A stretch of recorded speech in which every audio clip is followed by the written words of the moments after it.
यह डिक्टेशन आपको achievers classes की तरफ से दी जा रही है।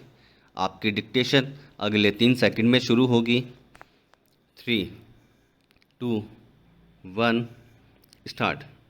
उपाध्यक्ष महोदय, आज स्वतंत्र भारत में जब हिंदी इस देश की राष्ट्रभाषा घोषित हो चुकी है, अब संघर्ष अथवा विरोध का समय नहीं रहा। आज समय ठोस रचनात्मक कार्य का समय है। मैं जानता हूँ संघर्ष करना कठिन है, परंतु उसी एकाग्रता से रचनात्मक कार्य करना उससे भी कहीं अधिक कठिन है। यह भी स्पष्ट है कि संघर्ष के बाद यदि रचनात्मक कार्य नहीं होता तो संघर्ष की उपादेयता ही लुप्त हो जाती है और जो सफलता प्राप्त की गई हो उसकी सार्थकता संकट में पड़ जाती है। इसीलिए रचनात्मक कार्य के समय को वास्तविक परीक्षा का समय माना जाता है, जिसमें उन सभी सिद्धांतों, उद्देश्यों और आदर्शों की पूरी परख होती है जिनका सहारा लेकर संघर्ष को जीवित रखा गया हो। हिंदी के हितैषियों और साहित्य सेवियों के लिए अब यही समय है। मैं कह सकता हूँ कि शायद पहले कभी उन पर इतना गंभीर दायित्व नहीं आया था जितना कि अब हिंदी के राष्ट्रभाषा बनने से आया है। समस्त राष्ट्र ने सर्वसम्मति से हिंदी भाषा का जो मान किया है और हमारे संविधान ने उसे जो स्थान दिया है, वह हम सबके लिए एक सद्भावनापूर्ण चुनौती के समान है। यह निर्णय एक प्रकार से सभी हिंदी भाषियों और साहित्यिकों में विश्वास के प्रस्ताव के समान है। इस आदर को हम कैसे निभाएं जिससे विभिन्न प्रादेशिक भाषाओं के बोलने वाले प्रतिनिधियों द्वारा किए गए उक्त निर्णय के औचित्य को सिद्ध कर सके। यह एक गंभीर प्रश्न है जिस पर सभी हिंदी सेवियों को विचार करना चाहिए। पैरा। हिंदी साहित्य सम्मेलन बहुत बड़ी संस्था है जिसके निर्माण में इस देश के अनेकों यशस्वी विद्वानों और देशभक्तों ने योग दिया है। मैं समझता हूँ कि यद्यपि सम्मेलन की स्थापना हिंदी के प्रचारार्थ हुई थी, इसे हिंदी भाषी क्षेत्रों में प्रादेशिक भाषाओं के प्रचार का कार्य भी अपने हाथ में ले लेना चाहिए। इससे एक और हिंदी और दूसरी भाषाओं में पारस्परिक आदान प्रदान बढ़ेगा और दूसरी ओर सम्मेलन का आधार भी अधिक व्यापक हो जाएगा। मेरे विचार से यह कार्य राष्ट्रीय साहित्य, हिंदी भाषा और हिंदी साहित्य सम्मेलन तीनों के हित की दृष्टि से उचित होगा।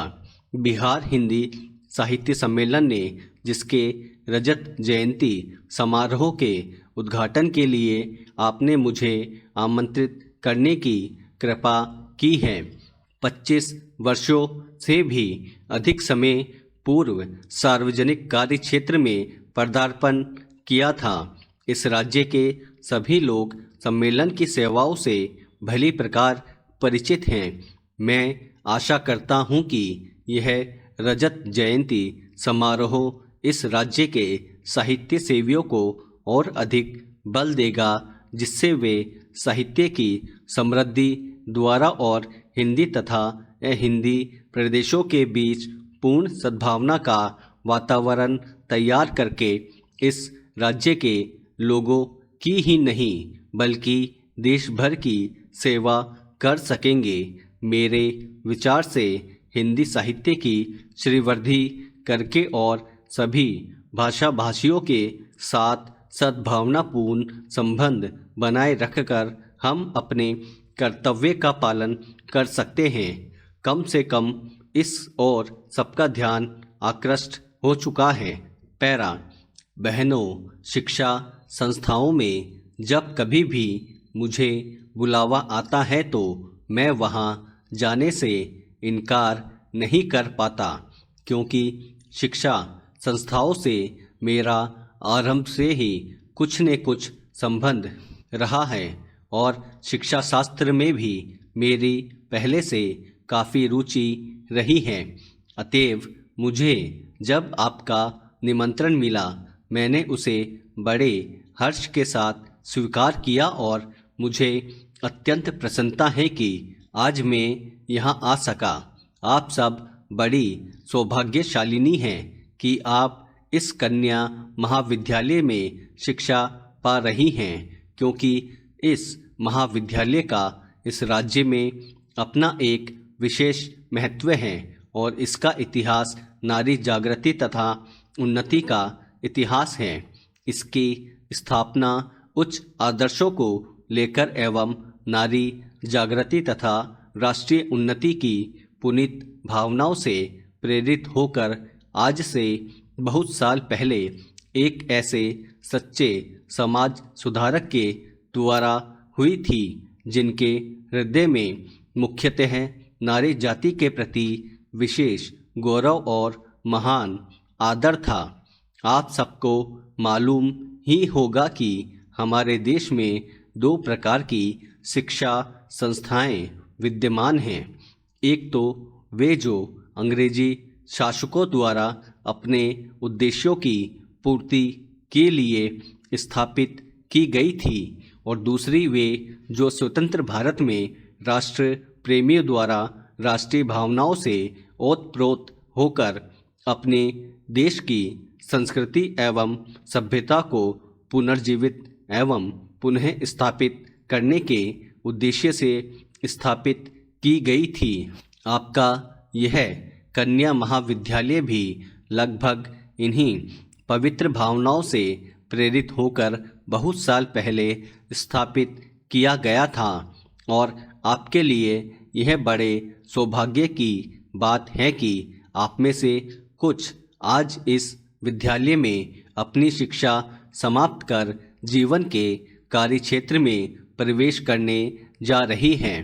उच्च शिक्षा प्राप्ति की उपाधि जो आपको मिल चुकी है, आपकी एक अमूल्य निधि है, जिससे आपकी गुरुता और भी बढ़ती है। पैरा, आप में से जो आज प्रमाण पत्र लेकर जा रही है, वे इस विद्यालय के सीमित दायरे में से निकलकर जीवन के विशाल प्रांगण में कर्मठ कार्यक्षेत्र में प्रवेश कर रही हैं। आपके कंधों पर जीवन का महत्वपूर्ण उत्तरदायित्व है और मुझे पूरा भरोसा है कि आप अपनी शिक्षा और अनुभव के बल और आधार पर उसे योग्यतापूर्वक संभाल सकने में सफल हो सकेंगी। अब तक आपका विद्यार्थी जीवन रहा, अब आगे आपका व्यवहारिक एवं क्रियात्मक जीवन रहेगा और आपको अपने जीवन के कार्यक्षेत्र में अनेक समस्याओं का सामना करते हुए आगे बढ़ना है। मुझे आशा है कि आपने यहाँ जो शिक्षा दीक्षा ग्रहण की, उससे आप शक्ति और स्फूर्ति ग्रहण कर स्वतंत्र देश की दायित्वपूर्ण नागरिकों की भांति उसे निभा सकेंगी। यह सब आपके लिए तभी संभव होगा जब आप यह भली भांति समझ लेंगी कि आपको अपने जीवन में क्या करना है। आप सब यह भली भांति जानती ही होंगी कि प्राचीन काल में हमारे देश में स्त्रियों का कितना महत्वपूर्ण व उत्कृष्ट स्थान रहा है। स्टॉप। दोस्तों, अगर आप चैनल पर नए हैं तो चैनल को सब्सक्राइब करना ना भूलें और बेल आइकन पर क्लिक करें। Thank you.